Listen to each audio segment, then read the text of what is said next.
This is day 2 of ToyCon and tutour namin kayo doon sa booth na setup namin. This is set up by the way by our friends from Candu, si Sarah and Anton. Napakagaling nila.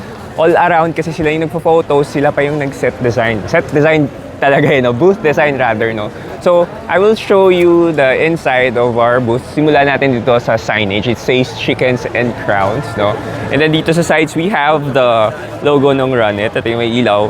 Wala kami mapaglagyan, dyan na talaga sa sides, no? Kasi hindi ka siya sa taas. Tapos dito sa kabila, ito, display rin to. Gwapo. Kagat labi. Hey! And then we have here the Crayon. Logo ni Crayon, no? And, syempre yung theme natin ngayon, it's more of the chicken nga. Saan ba yung mga chicken? Sa barn, sa farm, diba? So yung theme natin, on point. Syempre galing talaga nila Sarah na mag-isip, no? We have hay here. It's an actual hay. Pagkain daw to ng rabbit. Na-try mong tikman. Ay, hindi pa niya natitikman. Okay. Tapos, we have crates here. Dito sa gitna, mga actual crates yan. Mga wooden crates. They have the plastic crates yan. Tapos may mga may nga nilagay nila Sarah and Anton na chicken, no? Yung mga props na stuff to, yung kulit lang. In here, we have the display ng collector set. We have yung si Buck, tapos si Club yan, no? Sold out na to. Sold out na daw.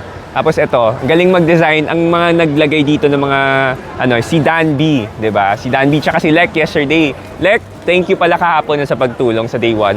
Tapos, ito, this is, Keyo and Daya. Dia ako ng Daya. Yan. Tapos may mga itlog-itlog pa. Ito sila mga team natin. Si Michelle, si Danby, si Jules. Siyempre, si Marco. Yan. Tsaka siyempre, yung artista natin. So, si Sunny, diba? Tapos kahapon si Lek nandito. Also, I'm gonna show you. Yung diamonds natin, ilan na lang? 8 na lang as of, ano ba yun? Wala pang 12, diba? 12 na, 12. Tapos, kung gusto nyo lang naman, kung trip nyo lang naman, marami kaming excess na mga raw egg dito. Pwede nyong iuwi, freebie to. Ito yung freebie ni, ito yung freebie ni Lek kahapon. Kaya pamigay niyo yung itlog niya. So, probably 1 to 3 p.m. nandito darating si Crayon for signing. And we also pala, we have brought some decks na ginawa namin. We have Paper Royals, we have Playful Dogs, Transition, Sari-Sari, tapos yung Chickens and Crowns na deck. Tapos meron rin pa kaming mga uncut sheet na Chickens and Crowns. So patingin naman yung uncut sheet. Yan. Yan yung uncut sheet natin na Chickens and Crowns. LE50 lang. And I think may natira pa naman, no? May natira pa. Tapos dagdag ko na rin, inside the Diamond Collector set, you have si Keyo, si Daya, tapos dalawang decks. Tapos you have the box ng wooden crate which has a logo ng Chickens and Crowns, ganyan. Tapos, dagdag ko na rin, yung Sari-Sari, you can purchase now and have it signed sa mga artists. Kasi yung Artist Alley, nandun sa harap.